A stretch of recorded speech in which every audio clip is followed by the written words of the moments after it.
मैत्रिणींनो, तुम्ही कधी तांदळात लसूण ठेवलाय का?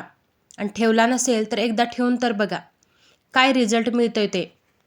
तर बघा, आपण दुकानातून तांदूळ आणतो, त्यावेळी त्या तांदळामध्ये किडेही नसतात किंवा अळीजाळीही झालेली नसते. पण घरात आणताच 15 दिवसात त्याच्यामध्ये किडे तयार होतात किंवा तांदळाला अळ्या लागतात. तर त्यासाठी आपल्याला आपल्या घरातील लसूण आपल्याला तांदळामध्ये ठेवायचा आहे.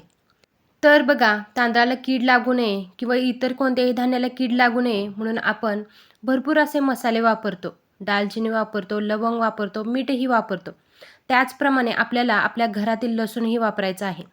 तर काय करायचं 4-5 लसूण घ्यायचे आणि तांदळामध्ये असे भोवती रुतवायचे आणि ते वरच्यावरच रुतवायचे, जास्त खोलवर न्यायचे नाहीत.